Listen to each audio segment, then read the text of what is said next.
The Core 360 belt is the best aid to train the abdominal wall. The Core 360 is a patent-pending, first-of-its-kind training belt that helps you move, breathe, and perform better. We use the Core 360 belt with almost every patient at Winchester Spine and Sport. The biofeedback is second to none, and it's an amazing way to teach proper respiration and can be even used during higher-level movements in the gym. Teaching proper respiration is about as fun as a rash, but with the Core 360 belt, you take all the headaches away. Visit core360belt.com and use the code GESTALT for 10% off all belts, Ohmtrack sensors not included. Again, visit core360, core360belt.com and use the code GESTALT for 10% off. Enjoy the episode.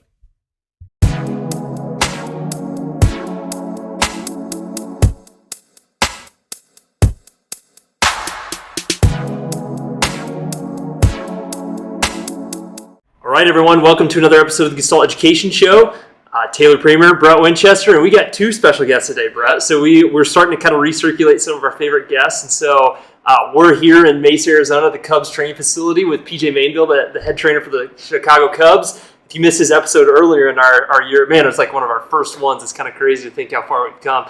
Definitely go back and check that out. But we're all here today because we're lucky enough to be taking a course with the one, the only Antonio Stecco. So, Antonio, your family literally wrote the book on fascia, and the current research is basically been done by your family. And so, maybe just start us off with where did this fascia come from? How did your family start to embrace it, and why is it taking off for you? Well, I mean, my father was the first physiotherapist in Italy, so since almost 50 years that he's into the topic. Or basically, he wanted to understand why manual therapy was giving result. So he was always dedicated to research. He collected all the anatomy, the books of anatomy, but he was doing dissection in animal first. And then my sister came, she's an orthopedic surgeon, she's an associate professor in the University of Padua. So we started to do anatomical study in the fascia. We started to do a histological study about this tissue. And we first of all discovered that the fascia is a very well innervated tissue, more than tendon and ligament. So that means that it's a tissue that can generate pain, can be a pain generator. So this raises up the attention in this tissue, not just from our perspective, but from a perspective of all the other, group that are making research in fascia. So on top of that, we understood that the fascia is not a tissue alone. It's not like something that fill up the empty space. It's not just like an envelope for the muscle, but it's something that is connect with the muscle. It transmits the force even far away. It's like a long, wide, flat tendon that making connection multiple segments. So this gives you more power, give you the ability to transmit the force of the major muscle of the trunk to the limbs, and vice versa. Okay. So understand the fascia system, the biomechanics of the human fascia system, give you the ability to understand how is our biomechanics. So that was the beginning to understand that the fascia is the organ for proprioception, because it's the structure that helps you to perceive the body in the space, to perceive the motion in space. Wow. Can you give us an argument why people who are doing musculoskeletal rehabilitation and manual therapy, they shouldn't overlook fascia? And maybe a better way to word it would be, why has it been so overlooked over the years, do you think? I mean, the major problem was that at the beginning, the people didn't know was innervated. So it didn't give value to a tissue. Because if you don't know if it's such well innervated, it's just a tissue that is there and you don't know the rule. Then the anatomy of the fascia tissue is quite sophisticated, not complicated, but sophisticated. So there is multiple layer, each layer have a different direction of collagen fiber. Sometimes if you don't do a clear dissection by your own, you just throw away the fascia, okay? Because you know the rule of this tissue. In reality, the fascia have a clear anatomy, is well evident.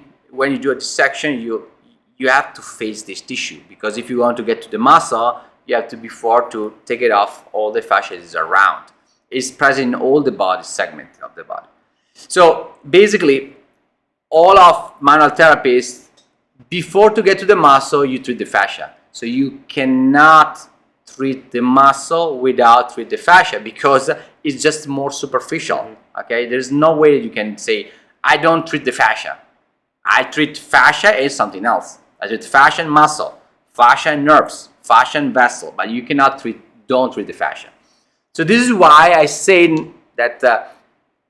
Are you really sure that you are not affecting the fascia tissue? So in my opinion, everybody is treating the fascia, but someone is aware, someone is not aware. Right. Right now in the evidence-based group of people in manual therapy, there's been a swing in the pendulum a little bit, and there's a group of people who want to say there's no intra or intertestal reliability in palpation.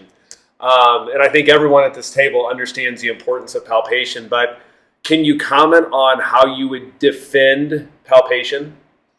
So we published an article a couple of years ago about the inter and intra-reliability test for palpation. And we get the result that was almost shocking, not just for us, but also for the reviewer. So the reviewer were asking, how is it possible that you get like a 8.7, inter and 8.2 intra-reliability? Okay. The aim to get this result was that we have a defined area where we collect the data. So basically, through our anatomy study, we realize in clinical setting, we realize that there are specific areas in the body where the gliding of the different fascial layers are more important. So keep in mind this area, it will make it easier for us to assess the patient, because that lack of gliding in this area will generate a biomechanical problem. Lack of gliding outside this area, it will not be such problem for the human body. So this will make it easier and faster for you, the assessment process, because you don't have to palpate the random of the body and find out if there is something wrong, if there is a trigger point in some place of the body. That over here is gliding nicely or not? Yes, so no problem at all. What about this point? So we have a map that you can even download. We have an app that is free, the first part, that you can really see this point. A lot of people are using this point right now to apply shockwave needling because they realized how important are this area for biomechanics. So our study gets such good result because our student that they did the study, they just palpate this specific area and say, is altered or is not. That make a very high the inter and intra-reliability test. This is the secret why this method can be reproducible. Even when we publish an article and we explain to a reviewer, look, we have done this because you say, look, this is the map. We select such point. We make a friction over this point for such amount of time. So this is reproducible. People can reproduce in their own practice what we have done. Because it's organized, okay? That is making a big difference. Do you think we're chiropractors, so if we're teaching like joint manipulation, what usually happens in people's like journey and quest to get good at it, they actually get good at manipulation, but they're not good at palpation and assessment. So what have you done over the years to improve your ability to feel and to palpate besides just continuing to see more patients? Has there been any tricks that you could tell our listeners that get you good at palpation? Honestly, every time that I organize a course, by the end of day one, people are fully aware what is a densification. So a tissue that doesn't glide, is rough, uncompressible, rigid, versus a tissue is normal, soft, smooth, nice gliding. Sure. Okay, that doesn't take more than 1 day, more than half day of practice, okay? Because at the end of the day, it's a half day, like a few hours it will take. So the situation is quite simple. Another story is to rate. So is how much is altered, like a 0, 1, 2, 3. That can take a little bit while to define. But again, as I said, if you explain where you have to palpate, explain and define, yes, it's altered or no, it's not a problem. And even people without manual therapy skill, they can get the correct answer pretty fast. Again, the secret is that you have two spots in each side of the body. I mean, you have a spot on the right and the left, so you can compare in the same person. That will rise up the ability to define if it's a pathological tissue. Of course, if you treat like a ballerina or like a lifter, I mean a bodybuilder, the tissue can be different.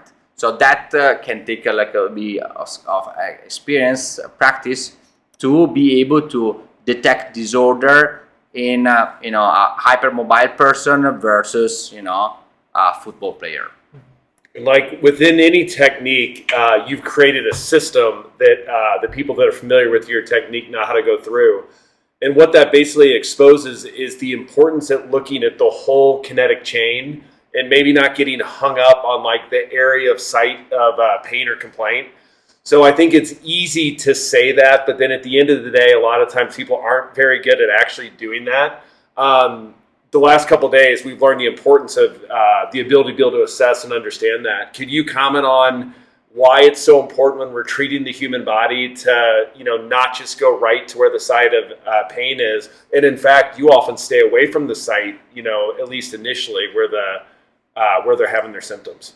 There is a couple of points that they have to underline. First of all, I mean, myofascial pain, almost by definition, the area of the symptom is not the region of the problem. The area of the symptom is where the incorrect vector discharge. We have to understand why there is such pulling tension at the discharge there. Where is the region of this incorrect pulling? Of course, you feel the pain in the joint, because in the joint is where all the vector discharge and where you have a high intense concentration of receptor for, in the capsule or in that structure. So a lot of clinicians explain that, when it is a non-specific idiopathic myofascial pain, the area of the symptom is not maybe the key area where the region of the problem is. On top of that, you have for this reason to evaluate the body more globally. Okay, why? Because you don't want to give just a short-term result. You want to give a long-lasting result. Okay, so everybody knows that you treat a trigger point in different ways, shockwave, needle, it get better, but then a lot of time it come back. And you know why? Why? Because you have to restore the biomechanics. So all the technique make better, no doubt. But how many technique can improve 3-6 month follow-up? The pain is gone. So we were able to publish multiple randomized controlled trial that have proven that at 3, 6, even 9 month follow-up, the patient was pain-free. Why? Because we are not just treat the pain, we restore the biomechanics. If you restore the biomechanics, the body can keep going, not just for 9 months, forever, without mechanical problem, with a correct, homogeneous, harmonic, physiological movement. So the aim of this method, because it was underlined that the fascial manipulation is not a technique, it's a method. It's a method that helps you to assess the patient, to make diagnosis of what is wrong, and to restore the biomechanics. That means that in one session you can make better multiple symptoms. Because a lot of time the patient have multiple symptoms in different parts of the body that at the end of the day is multiple manifestation of the same disorder. Okay? So with a correct assessment process, you will take care of different symptoms and you will avoid that symptom will come back. Great. Yeah, that's awesome. Can we ask you a question now, PJ? Sure. So speaking of integration, man, you got a hard job. Like how to integrate so many different thoughts or techniques, assessments, things like that. So when you're working with a team like you are, and you've done such a good job of integration, what do you do with this information? Like how do we integrate that throughout different levels of an organization? I think first is from our standpoint clinically, realizing that the effects that we're able to implement with a patient by utilizing the manual techniques that are shown probably has the biggest impact from a results-based process. And I think that's where I resonate the most with what the fascial manipulation brings to the table.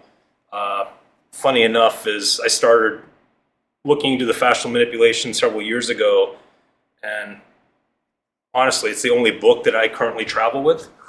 throughout my last several years because I reference it quite so often. And it is look at- tethered. Yeah, I mean, it was just like... But it's a great resource. So like, those times where we're looking for a quick result, or we're looking for some kind of remedy to, some kind of physical ailment, it's been a really nice guide for when you're trying to figure out things with your colleagues and staff. We bring a group of our guys together, especially in this setting here, where we educate everybody in one setting so that we can continue this as a philosophy within our organization, continue to build that thought process. This becomes another layer to a lot of our integration that we put forth. Obviously, there's a lot of things that he's alluded to in terms of reprogramming the biomechanical aspects of things as well. So for us to start with the change in the tissue, then we start to look how to repattern those movements. And I remember, this is years ago, I was talking to you and you were telling me, you're like, you've got to check out Stecco's fascial manipulation stuff. And then we were together in Los Angeles with Carla. And that was my other like epiphany moment on it. Like, we've got to, this is a missing link in our system. So that was, she did a great presentation on like the anatomical connections. I think very often people just do not understand the interconnectivity of fascia within the body. It's just so overlooked. So, anyways, you and I were talking last night, Antonio, about like just some different cases that maybe you wouldn't think of that you would use fascial manipulation on. The one we talked about was spasticity. So, and I have some experience treating some spasticity, so I was really curious on some of your thoughts. So could you kind of speak on kind of what we were talking about last night as far as how we're using fascial manipulation in spasticity, for example? Yeah, well, it's several years that we are working in these projects. I mean, I'm a faculty in NYU, I'm an assistant professor right there, and we have a understand since the beginning with our group of research that spasticity cannot only be a central problem, because today nobody know if, when, and how severe spasticity will occur after traumatic brain injury, stroke, spinal cord injury. Why? Because it's not enough the central lesion to develop spasticity.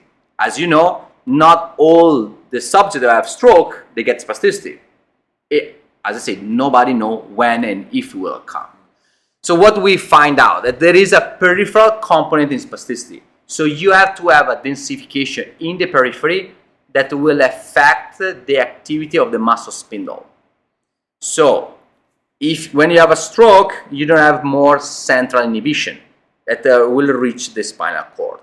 So if the muscle spindle is in a tight, stiff, embalmed connective tissue, that will constantly fire with the 1A, will go out to the spinal cord. Normally, if you have your brain working properly, you have an inhibition that will avoid overactivation of the muscle. But if you don't have a central inhibition, that afference will go through the alpha, it will generate hypertone. It will stretch the antagonist, that will generate extension, so you start to have clones, tremor, okay, spasm, okay. So this is, again, of course, it's due to the central lesion, but without the densification, so the increase of viscosity of the loose connective tissue that affect the activity of the muscle spindle, that again, the capsule of the muscle spindle are part of the perimysium. So the loose connective tissue in the perimysium, epimysium can affect like the full quality of the mechanics of the muscle. So what we find out, that if you work in the periphery, you can easily improve spasm, clones, as well decrease partially the stiffness, that I don't even want to call spasticity because I sometimes make confusion. Because in reality, there is a major peripheral component. It's a muscle stiffness due to an increase of the viscosity. And this can be proved through ultrasound. If you do ultrasonography and you see that there is no hyperechogenicity, so there is no fibrosis yet, you can really give an excellent result.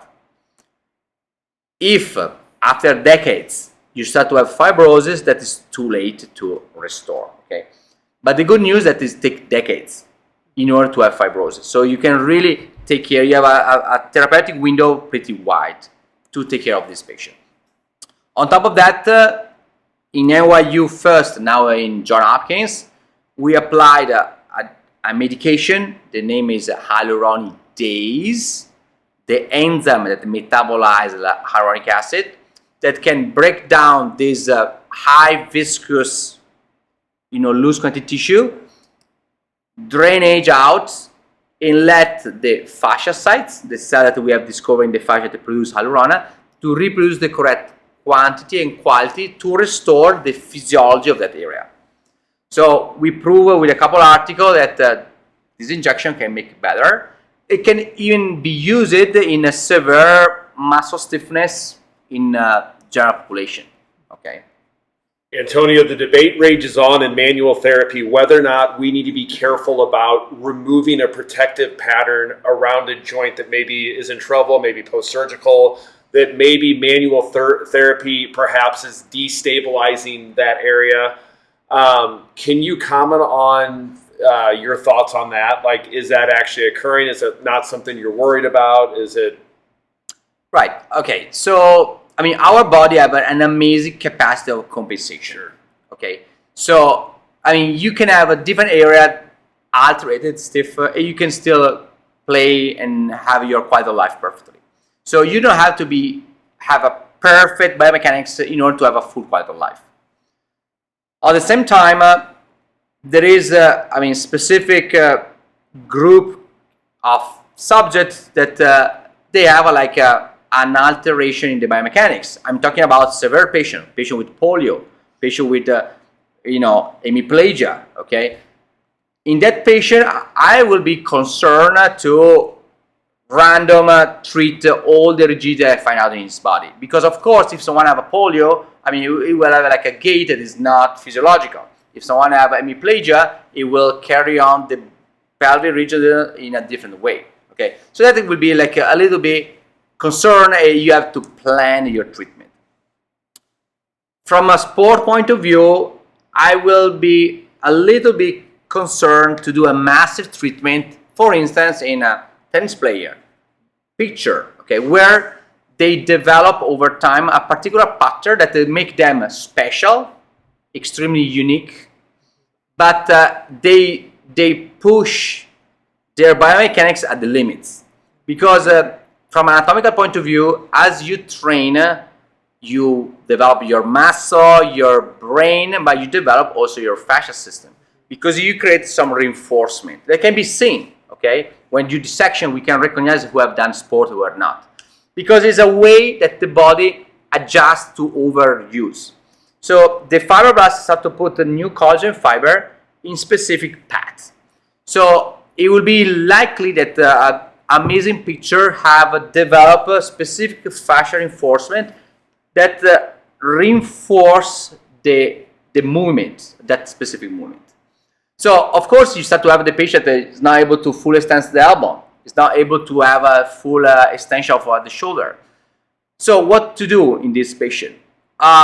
If pain occurs, it's enough to treat a couple points to drop the tension and to take pain off. Okay? So, I will still, in any case, approach the patient. Another story is to try to regain range of motion. Okay? That is you need a massive treatment, okay?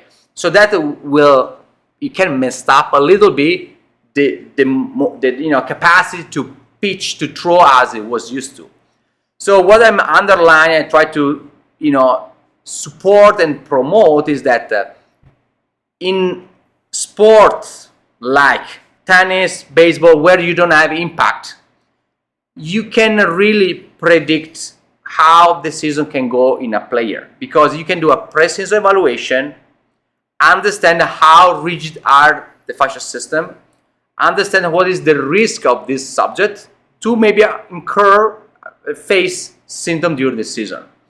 So instead to have make an emergency treatment during the season, when maybe they get to the end of the season, they get to the end of the playoff, and they are under stress because they are at the end, at the best, game, the most important game of the season. At that time, the player is under stress.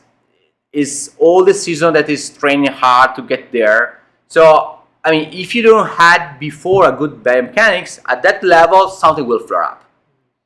So, in treat the patient at that level, it can be an emergency. You treat a couple points, the pain will drop, but you don't guarantee the player to have a last 2 game at the best. So what is the best? The best is to do a precise evaluation. We understood that with a clear assessment, you can really understand how much rigidity, how much lack of gliding you have. You can treat in a good environment, in a safe environment, the player. The player will regain strength. They will regain range of motion, and he maybe will have the time to readjust the way he throw in a better way, in a stronger way, but something that will be confident then to face all the season, because you will give him more strength, more range of motion.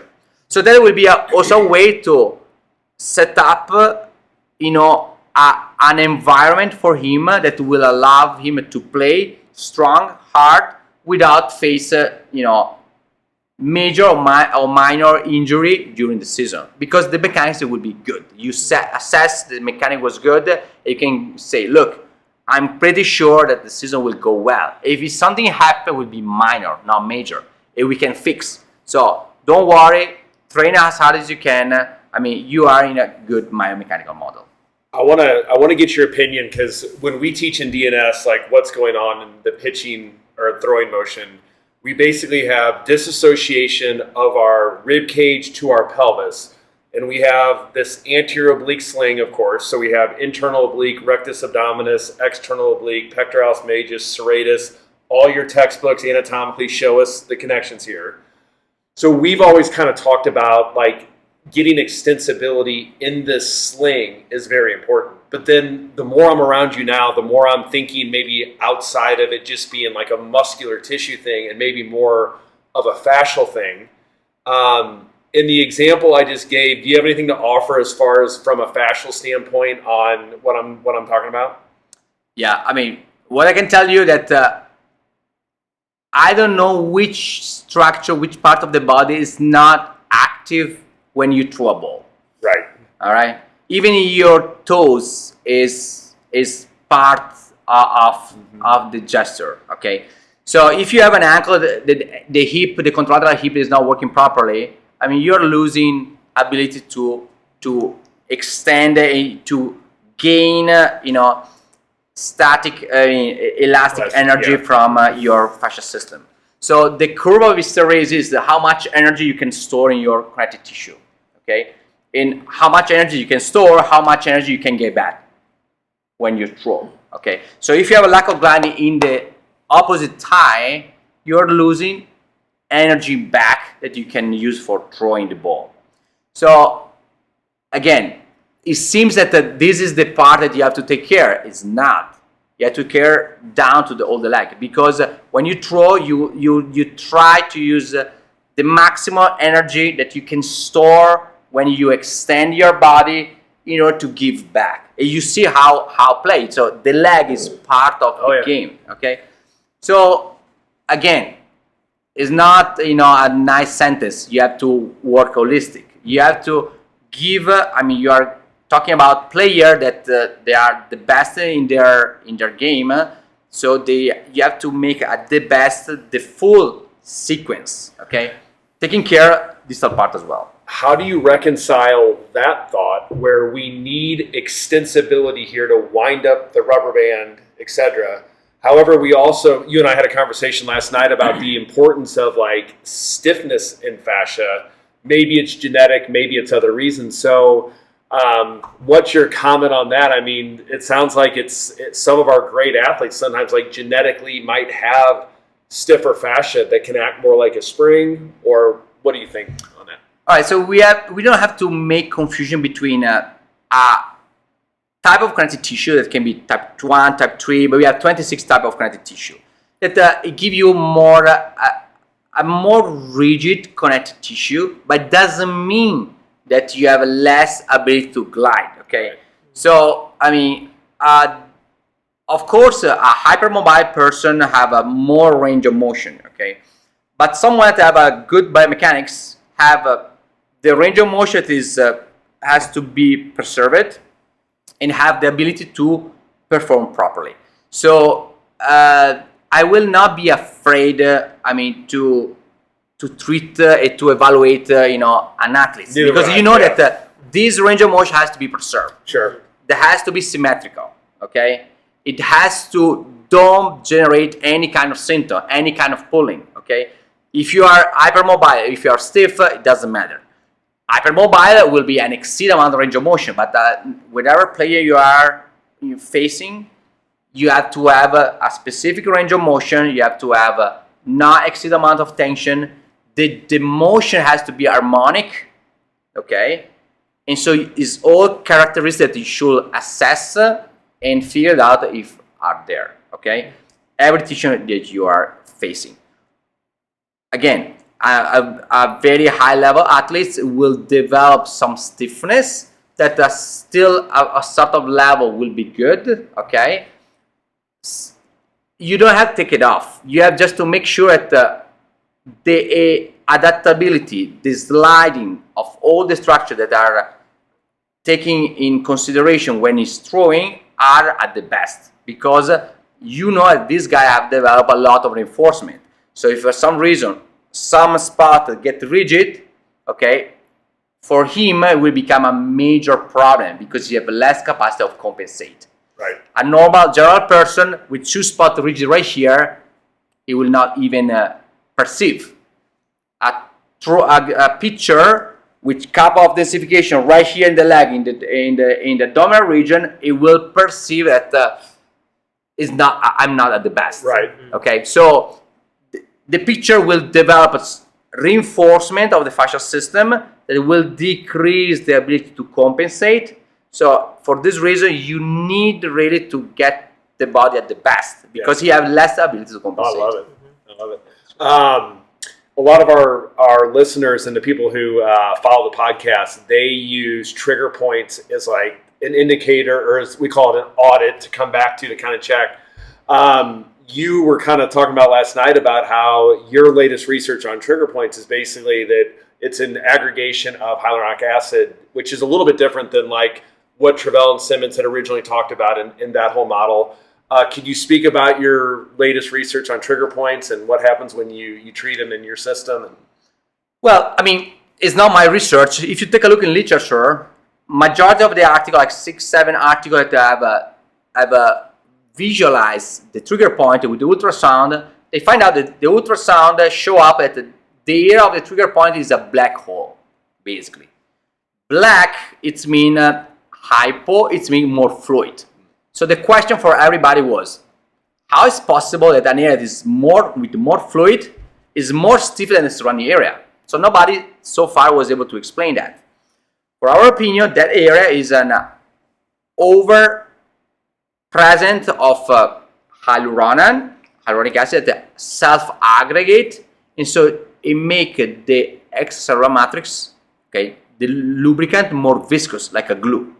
So if you make the extracellular matrix more a glue, that make the surrounding area more stiff. So that let you feel when you palpate the area that you have like a tight bundle.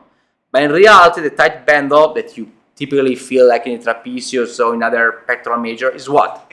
Is an increased amount of hyaluronan in a compartment. Because remember, in the trunk, we have what we call like a flat muscle with a lot of perimysium. So you remember, the deltoid is an example. You can clearly see this bundle, pectoral major, you can clearly see this bundle because in the trunk we have what we call epimysial fascia.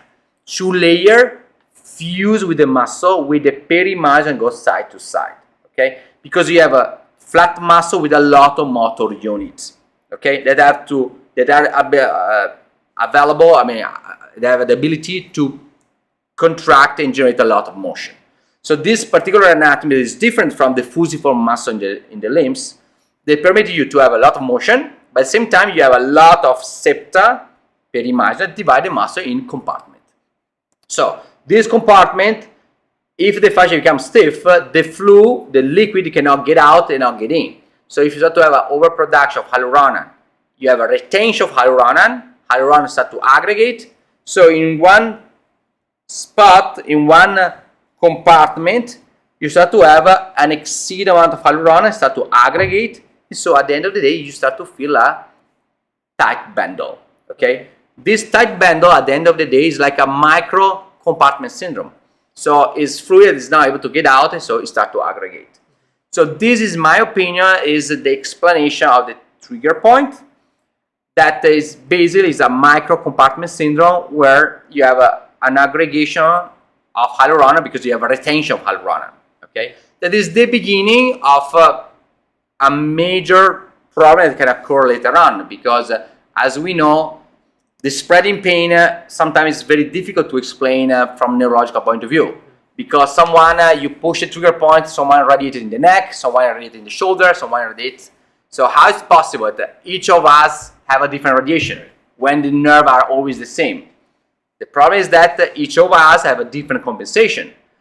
So if you have stiffness, another rigidity down to the arm, when you palpate a trigger point, a tight bundle, okay, that will generate stiffness along this line of force, and so all the mechanoreceptor localized in this fascia will be activated, and you have a bombardment from there. So you have a spreading pain, a peripheral sensitization from there.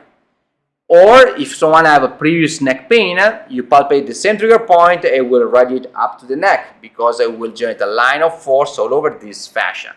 And all these mechanoreceptors will be activated. So this explains why each of us have a different spreading pain. It can vary day after day. One day you radiate down, one day you radiate up, because I have a place hard yesterday, so I have more stiffness in this area. Okay, so this give an explanation why we have such a great variability between subject and subject.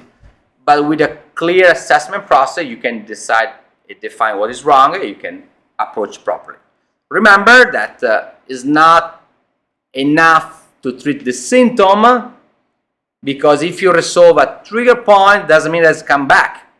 If you treat also the opposite stiffness area, that will help to make sure that the agonists and antagonists are work properly, and so this stiffness will not generate an overuse opposite that will over time generate an aggregation, and so a trigger point.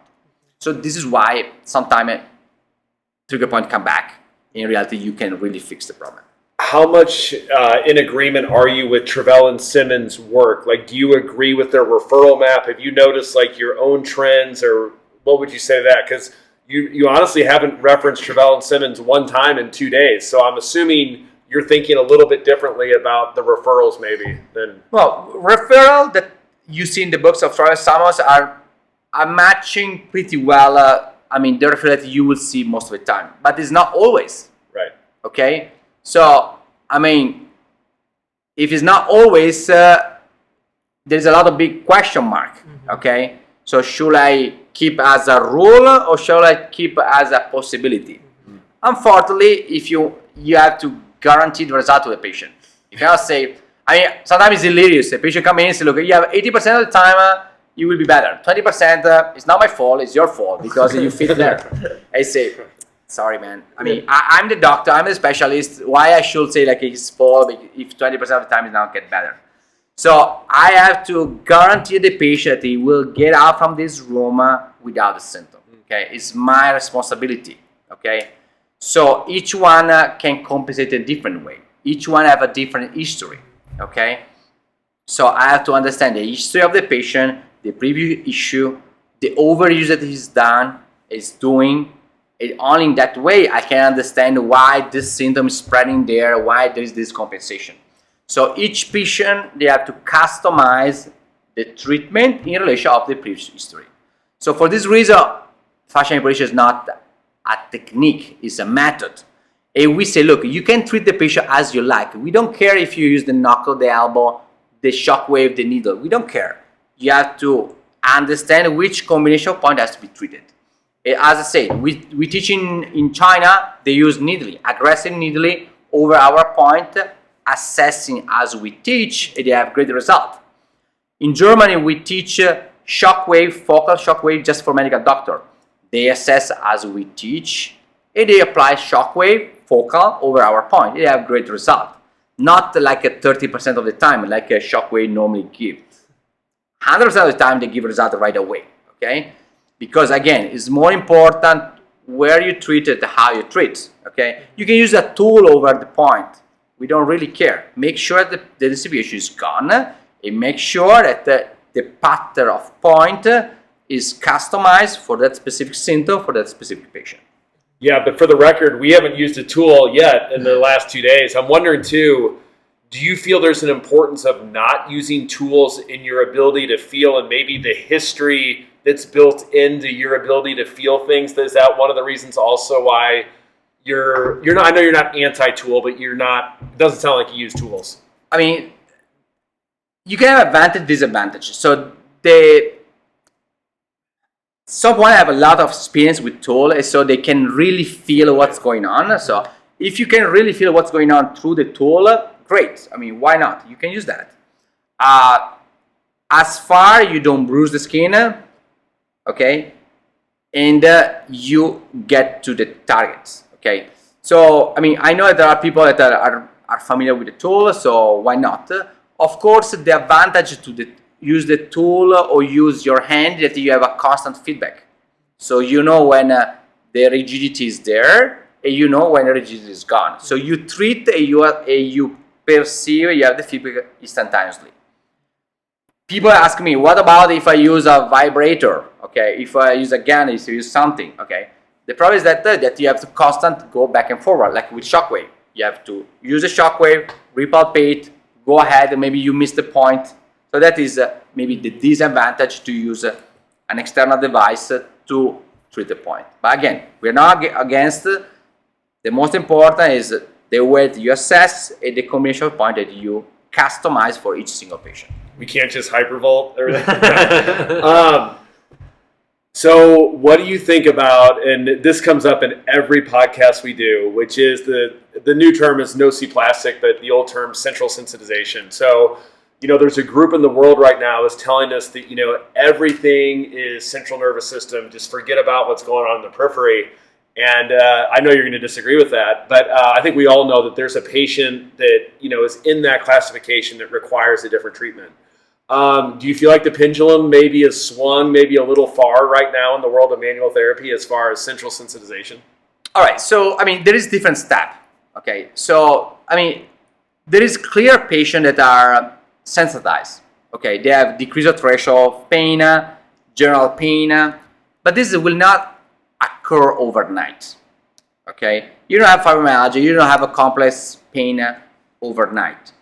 But if you don't take care of different symptoms that the patient start to develop, and all the compensation the patient start to develop in order to carry on with major limitation pain, of course, after a year, you will start to have such a mass in your body that you have a bombardment from a multiple area of the body that, of course, you have a kind of this severe, almost irreversible situation. Okay, so you have to distinguish what phase you are of the problem. Okay, but again, I'm not, I mean, so in favor to just a central problem. You know, pain is an elaboration. Okay, so you have just a bombardment that then is interpreted like a pain, but you have the bombardment from the periphery. Okay, so it's not just that because sometimes pain go away by itself. I mean, I'm talking about shoulder problem. You shoulder problem, after a while, you have the shoulder become rigid, but the pain go away. So how you can explain that? Okay, because in our opinion, you have still like a irritation of the peripheral mechanoreceptor that will trigger a bombardment that over time can trigger a vicious circle in the brain that can perpetuate the symptom. So you can still have a great possibility to improve the patient working in the periphery. Of course, as sooner as better. Again, resolve the symptom, it doesn't mean cover the symptom. So it's not a simple anti-inflammatory drug or painkiller drug that will resolve the problem. You have to remember that a patient have a very sophisticated biomechanics. If you do a dissection, you will see that the chicken have a very poor fascia system. A chicken have a very poor biomechanics. Okay, if you do a dissection in a rabbit, you start to see a very nice, well-developed fascial system. Human body, how do you consider human body? Complex mechanics or simple one? I believe a quite complex biomechanics we have. So our fascial system is really well developed, more than other animal. So this required a lot of sensory structure to give you feedback in order to stand in two legs, in order to jump, in order to do all the amazing movement that we know. So that means that our fascial system will generate a huge afference that will be re-elaborated to perform the amazing motion we are doing. If you start to have stiffness, you start to have still a bombardment of afference, but it will be over afference that will generate painful afference, that it will be interpreted like a painful afference. That is not bad. It's telling you, look, there's something wrong. You should take care of that. Okay. If you cover the symptom, that the poor biomechanics will generate a compensation in the proximal body segment, in the distal body segment. If you don't take care of that, it will generate compensation in the opposite side of the body. So over time, the patient will start to compensate, generate more and more compensation. And at the end of the time, the patient will wake up in the morning with the shoulder that doesn't move. Why is that? Look in the back. Look back in his history. You will see that it will never happen an acute event without a previous history. Okay? So if you pick up all these pieces of the puzzle, you will see that each event happened for a specific reason. Nothing happened without reason. Sure. But you have to have the full picture. And the assessment process that we teach that collect actually symptom, previous symptom, trauma, surgery, okay, that will give you the full picture. It will explain to you why the patient is in such situation right now and what you can do to avoid not just this symptom but also future symptom. You know, when we talk about multi-sensory integration, you know, we always talk about the receptors in our skin, the receptors in our muscles, our joints, our eyes, our nose, our mouth, our vestibular system. And it sounds like you're making a pretty strong argument for that the fascia is also a hugely important organ for proprioception and should be included in any assessment for multisensory integration. So PJ can attest to this. I mean, these guys, I mean, they'll do something every day that'll just blow your mind athletically, or the way that they feel their body, you know, way better than the four of us can feel our body. So it sounds like that the fascia is a huge contributing factor to proprioception that no one's really, I guess, recognizing or. Well, I mean, we promote the idea that the fascia is the organ. Why is it an organ? Because it's made by two tissue, dense quantity tissue, loose quantity tissue. So it's not just a tissue. For us, it's an organ. Okay. For proprioception. Why is that? For multiple reasons. First of all, fascia is in the best place to perceive the body, because the deep fascia, I'm talking about deep fascia, is in the periphery of the body. So you have the best momentum. If you want to really perceive the motion in the space, you don't want to have something around the bone, because the bone is in the core, so it doesn't perceive. So as far as you go from the core of our body, our wider is the momentum, our more specific is the perception of your motion. And the fascia is right there. Fascia is in the periphery of our body. So it's in the best place to perceive micro movement. On top of that, fascia have a connection with the muscle. So when you do surgery, you cut the fascia go away. Why? Not because the fascia have by itself a tension, but because it's under tension from the underlying muscle. Okay? So the fascia is under tension. So that makes the fascia an excellent element to perceive the motion. And on top of that, fascia have a relative fixed dimension. Muscle can shorten, can longer, can larger. So it doesn't have a relative fixed dimension that permits you to give information, because it changes too much. Fascia is a relative fixed dimension. So if you pull, you will activate the macroreceptor inside. If you release it, you don't activate it. So again, to summarize, in the periphery of our body, It feels the pulling of the muscle below. Is relative fixed dimension. Is full of free-handing nerves. So there is nothing better in our body than the fascia to perceive the body in the space and the movement in the space. I would like to add something more. For instance, this situation seems like phantom limb. We saw in some orthopedic surgeons support this, that it happens when you tighten up too much the deep fascia. So if you tighten up too much the deep fascia, the patient feel like something from down below is pulling him. So you feel pain all over this portion of the artery is not there. So now the surgeon, like a smart surgeon, what they do? They tighten up the skin so you can put the prosthesis better. But they don't tighten up anymore the deep fascia to avoid peripheral sensitization, bombardment that is related to phantom limb. That's pretty wild. Antonio, you kind of dangled it in front of us last night about some research coming out about the TMD disorder, or the TMJ joint as far as fascia manipulation. Can you give us a little teaser of that and what that's going to look like? Right. I mean, we already published an article about botulinum toxin versus fascia manipulation. And what happened? The result was pretty same. So just to let you know that, kind of invasive treatment with botulinum toxin that paralyzes the muscle, at the end of the day, give a kind of similar result of fascia manipulation. Now we have a repeat study, is under review in another hospital, and we compare fascia manipulation with a multiple intervention. So with a lidocaine injection, with like a bite therapy. So multiple intervention versus fascia manipulation. And we saw also in this case the result was pretty the same at 3-month follow-up. So what it means? Doesn't mean that our technique is amazing, is the only one, but our technique can be maybe a faster way to approach TMJ disorder, okay? It maybe can be the first approach because it's cheaper than anything else, okay? It can be fast because we have a treat like 3 times the patient. We need to treat for a month the patient. So it can be like the first, setting treatment to apply. If the patient responds very well, great. You have saved money and saved time. The patient doesn't respond enough well, then you start to apply more invasive, more expensive treatment. I can maybe see a little collab here in the future, Brett, with your TMD course and the wheels are turning. Dr. Stecco there. So, Wheels are turning. Well, awesome.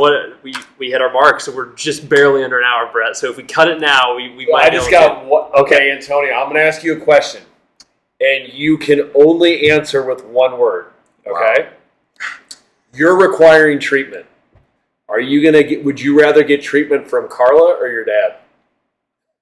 Wow. Well, my dad. Nice. Good job. Yeah, my dad. But again, guys, it doesn't take so long to get an expert. I mean, you just have to practice. I said, 1 patient a day, you really take off and you get an expert soon. Okay, it's just a question of practice because you will see that it makes sense. I mean, you see the radiation that you generate makes sense. You will see that really understand the biomechanics makes sense for you and for the patient. Why is in that scenario? The situation, what is so bad? Okay, so it's really a question of assessment process to get the full picture of the patient and get the best result as soon as possible. That was 89 words, not one. Yeah, that's right. Yeah, we got. I have one more too. Okay, who's your biggest influence and what's the biggest thing you took away from them? How about that? Outside of your world. Outside of your world. Like you can't say your father. Yeah, exactly. That is a big question. I mean, Robert Stern, he just passed away last year. It was the guru. I mean, the inventor of the human recombinant hyaluronidase. It was my mentor that it helped me to understand that hyaluronan can aggregate, it can generate the high viscous substance that basically generates the stiffness. So he was a really amazing guy, and he